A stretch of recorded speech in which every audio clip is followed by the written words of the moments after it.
चलो ठीक है। गगन लिमिटेड स्टॉक, ओपनिंग स्टॉक कहाँ जाएगा?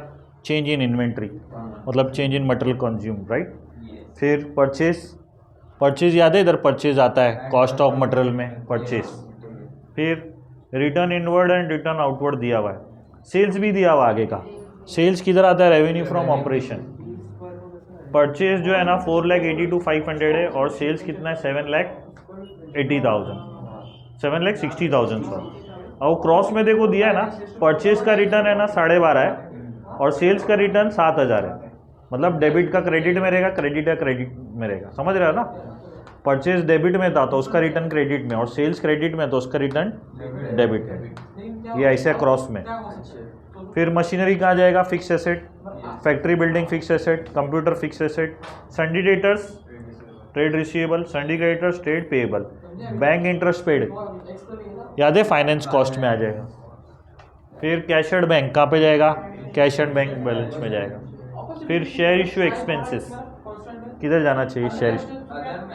Share issue expense other current assets या शॉर्ट टर्म में डाल देते हैं, अदर करंट एसेट्स में डाल दिया, ठीक है, अदर करंट एसेट्स में डाल दिया उसको। फिर अभी प्रोडक्टिव वेजेस अदर में डाला है क्या? इसमें डाला है एम्प्लॉयज़ बेनिफिट में। एक बार चेक कर लो, मेरे हिसाब से एम्प्लॉयज़ बेनिफिट में डाला है क्या? प्रोडक्टिव वेजेस कितना है? Productive wages 45,000, right. आप एम्प्लॉय बेनिफिट में डाल दिया उसको, एम्प्लॉय बेनिफिट्स मालूम है ना, ये एम्प्लॉय बेनिफिट्स, ठीक है।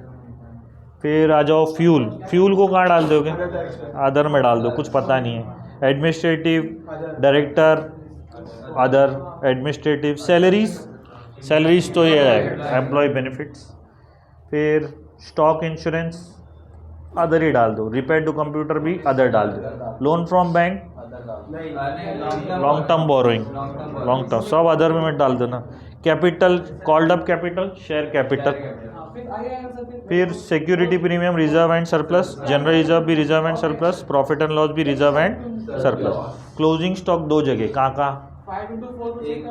इन्वेंट्रीज में और चेंज में जाके आप लोग माइनस करें, ठीक है। ये सम तो एकदम क्लियर होगा लोग। Next question number 4C, 20 mark का था। अरे 20 मार्क का सम था ये।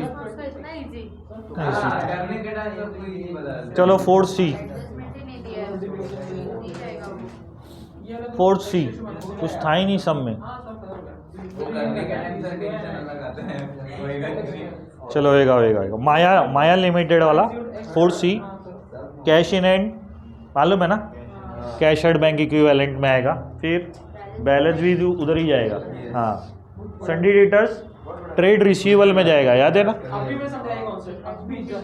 इन्वेस्टमेंट इन डिबेंचर ये आप लोग इसमें लिखते हो ना, हाँ, नॉन करंट में डाल दो। फिर स्टॉक, ओपनिंग स्टॉक याद है, चेंज इन इन्वेंट्री में जाएगा। एडवांस इनकम टैक्स पेड, क्या लगता है आपने? एडवांस दिया हुआ है आपने, एडवांस दिया है आपने ना, किसमें डाले? Long term, short, long term loans and advance में डाले। एक मिनट देख, शॉर्ट टर्म में डाला है क्या? चेक कर लो।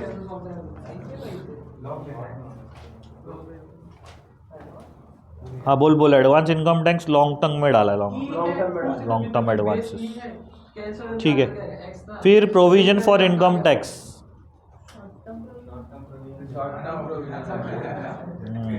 कितना है short term provision? 1,75,000, 2 lakh advance दिया था, 1,75,000 वही वहीं से माइनस कर दिया है लॉन्ग टर्म से। आप एडवांस दिए हो तो आपने प्रोविजन दे दिया तो उसको उससे माइनस कर देना, ठीक है। सन्डी क्रेडिटर्स ट्रेड पेएबल, सही है। इक्विटी शेयर कैपिटल,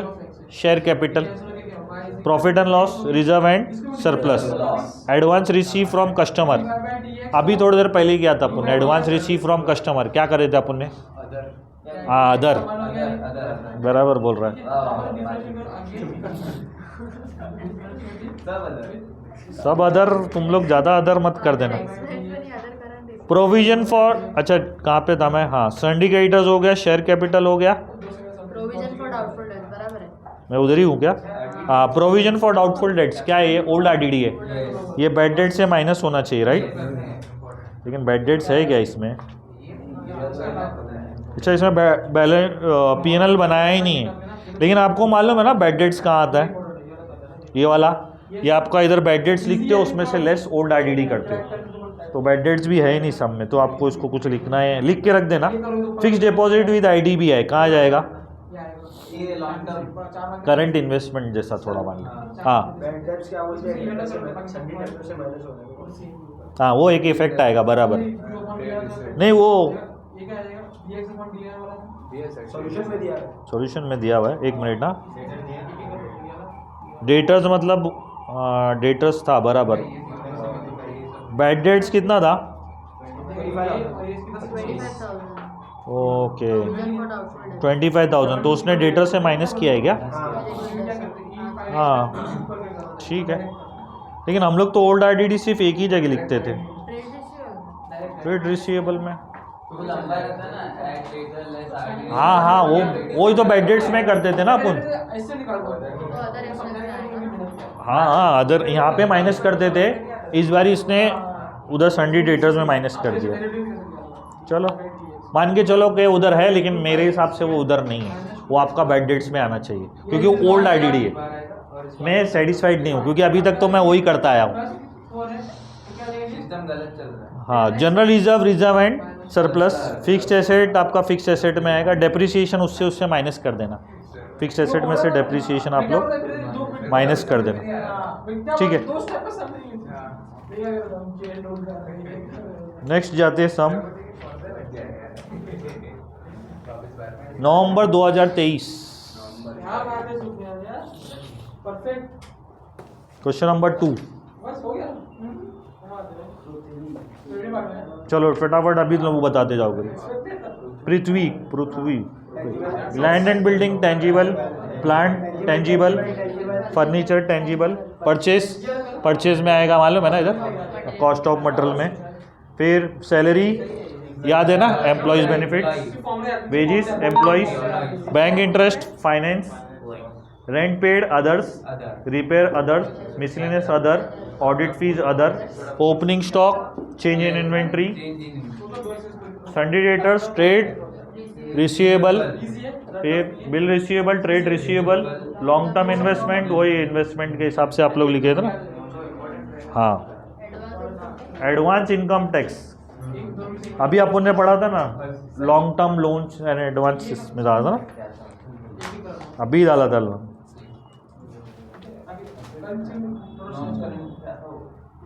नहीं इसमें ही था ना, एडवांस इनकम टैक्स 1,35,000, पीछे है, एक मिनट, वो लोग ने डिस्क्राइब नहीं किया ना, इसको शॉर्ट टर्म में डाल दिया उसने। देखो इसमें है ना, बैलेंस शीट में उसने है ना short term loans and advances advance tax में डाल दिया है। आप लोग इधर देखोगे तो 1,35,000 डाल दिया उसने, उधर हाँ उधर देख, नीचे हाँ उधर डाल दिया उसने short term loans and advances का। देखो ऐसा कैसा है मालूम है, नोट्स 2 में अगर आप लिख रहे हो ना, तो आप उसको नंबर डालोगे और फिर इधर लिखोगे, या तो फिर आप डायरेक्ट एक है ना तो डायरेक्टली लिख सकते हो, इधर आपकी चॉइस है। अगर नोट्स बना रहे हो ना, तो नोट्स में नंबर डालो कि मैं नंबर 12 डाल रहा हूँ, तो इधर लिखो 12, या तो फिर डायरेक्टली एक ही है तो एक ही लिख दो, कोई तकलीफ नहीं है, चलेगा। अभी अपन कहाँ पे थे, कैश एंड बैंक, वो तो आप लोग को मालूम है ना, कैश एंड बैंक इक्विवेलेंट में आ जाएगा। 18% इक्विटी, अभी ये वाला पेज पे आ जाओ, right hand side credit side वाला, ये वही सब में अपन इधर वाला कर दिया ना, अभी ये वाला गया, अभी यहाँ पे है। हाँ, equity share capital, reserve, general reserve, bank loan, reserve, हाँ, अनक्लेम्ड डिविडेंड, लाइबिलिटी है, क्या डाले, short term loans and advance में डाल दो उसको। एक मिनट देख लेते फिर, एक मिनट। हाँ, किसमें अनक्लेम्ड डिविडेंड ना, अदर करंट लाइबिलिटीज, ठीक है, दिया है क्या, देखा तूने? ये तो पृथ्वी वाला वही है ना, पृथ्वी वाला ही है ना। हाँ दिया है सर इधर क्लेम डिविडेंड हाँ, अदर करंट लाइबिलिटीज़ में दिया हुआ है, बराबर। Sundry creditors, trade payable, 12% debenture, long term borrowing, sales, इनका revenue from operation, interest on investment, income है ये, अदर इनकम, बराबर, परफेक्ट। जैसे इनकम के नीचे अदर इनकम में डाल दो आप। फिर रिजर्व सरप्लस, तो रिजर्व एंड सरप्लस में जाएगा। अब एडजस्टमेंट का पार्ट आ गया। 10% depreciation on land and building, ये आप लोगों को सबको मालूम है ना, माइनस करना है फिक्स एसेट पे। सेकंड इफेक्ट आप लोग इधर एम्प्लॉय बेनिफिट्स के नीचे डेप्रीशिएशन करके लिखना और उसमें डाल देना। आपको मालूम है ना 5% 10% कैसे निकालने आता है। हाँ ठीक है। नेक्स्ट थिंग, आउटस्टैंडिंग वेजेस क्या लगोगे। अभी तक तो हम लोग क्या करते थे 12th में, तो सिंपल वेजेस में प्लस करके सेकंड इफेक्ट। हाँ, तो अभी ये वेजेस कहाँ पे था, वेजेस एम्प्लॉयज बेनिफिट था ना, तो उसके साथ उसको प्लस कर दो। सेकंड इफेक्ट लाइबिलिटीज़ में कहाँ डालूँ मैं, अदर लाइबिलिटीज़ में डाल दो, अदर करंट लाइबिलिटीज़। तुम लोग समझे क्या, वेजेस कहाँ था, वेजेस किधर था, इधर था ना, उसका आउटस्टैंडिंग उसको प्लस करो और second effect other current liabilities में डाल दो। दो इफेक्ट समझा, दो इफेक्ट समझा। वेजेस में प्लस करना मगर। हाँ, interest on debenture outstanding, debenture निकालो। डिबेंचर कितना है 2,73,000, उसका 12% निकालो। 2,73,000 का 12% निकालो, कितना आया 2,73,000 का 12%, 32,760, राइट। तो ये कहाँ पे आएगा, फाइनेंस कॉस्ट में आ जाएगा। हाँ, तो इंटरेस्ट है ना आपका, interest on bank loan, interest on debenture finance में जाएगा। Second effect other current liabilities, कुछ ऑप्शन नहीं लिखता ना, अदर करंट लाइबिलिटीज। हाँ, फिर ट्रांसफर 1,50,000 टू जनरल रिजर्व, मतलब क्या है, रिजर्व एंड सरप्लस में आप पीएनएल से माइनस करोगे और रिजर्व जनरल रिजर्व में जाके उसको ऐड कर दोगे। देखो आप दोनों उधर ही है, वो रिजर्व एंड सरप्लस में ही है। देखो सरप्लस में से उसने माइनस किया 1.5 लाख और जनरल रिजर्व में जाके 1.5 लाख प्लस कर दिया, ठीक है। अब आ जाओ, प्रपोज किया है डिविडेंड, तो उसका कोई यूज़ नहीं है आपको। बिल रिसीवेबल डिसऑनर, मालूम है ना, डिसऑनर बिल में माइनस हो जाएगा और डेटर में जाके ऐड हो जाएगा। और क्लोजिंग स्टॉक भी आपको मालूम है, एक इन्वेंट्रीज में आता है और एक चेंज इन इन्वेंट्रीज में माइनस हो जाता है।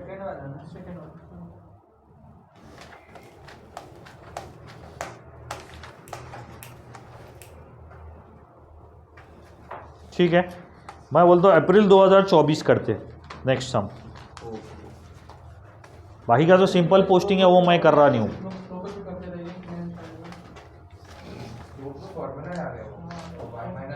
चलो question number 2A, building, tangible furniture, tangible motor vehicle, tangible investment, वो तो इन्वेस्टमेंट है लॉन्ग टर्म वाला, इसमें इन्वेस्टमेंट पता है ना तेरे को। अरे यार मकाम, परचेज इधर आ जाएगा, परचेज इधर आ जाएगा, स्टॉक चेंज में आ जाएगा, debtors trade receivable, advance against construction of building तुमने लिया है ना, अदर करंट लाइबिलिटीज में आ जाएगा।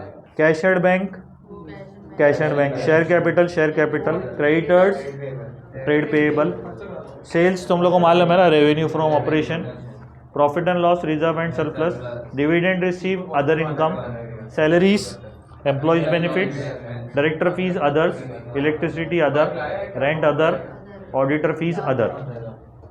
डेप्रिसिएशन का तो तुम लोग को मालूम है, फिक्स एसेट से माइनस करके यहाँ पे एक नीचे कॉलम तुम लोग ने बनाया था डेप्रिसिएशन, उसमें डाल दोगे पीएनएल में। फिर क्लोजिंग स्टॉक भी आप लोग को मालूम है क्या करना है, अभी तक इतना कर चुके अपन, याद हो जाएगा अपने को। इन्वेंट्रीज में डाला हुआ है और इधर माइनस कर दिया है। अब ये बताओ कि कितने का माल जल गया था, 1.5 लाख का, बराबर। आपका परचेज में से माइनस हो जाएगा, कितने का माल माइनस हो जाएगा, 1.5 लाख। आपका कितने का क्लेम मिला, 1,20,000, तो ये एसेट हो जाएगा, राइट। अदर करंट एसेट्स में लिख सकते हैं, कहाँ लिखा है इसने,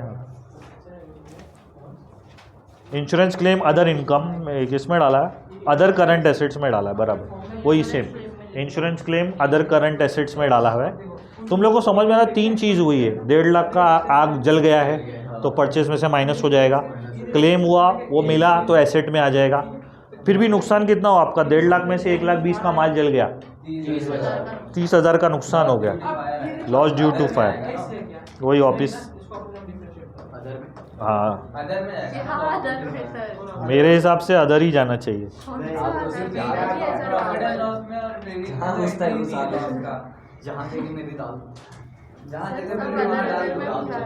हाँ इसने देखो एक अलग से नीचे लिखा एक्स्ट्रा ऑर्डिनरी आइटम करके लेस माइनस किया हुआ है।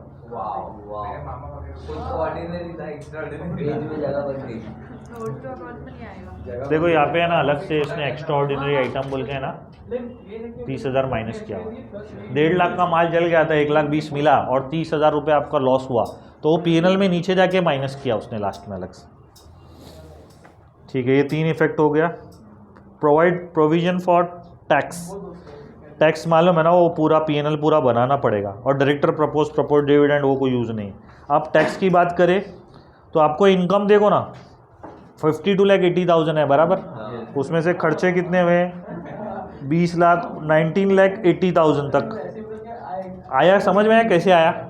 53 में से पहले 32 गया तो बचा कितना 20 लाख, फिर 30 गया तो कितना बचा 19,80,000, उसका 40% निकालोगे तो कितना आएगा 7,92,300। वो चीज़ यहाँ पे माइनस होगा।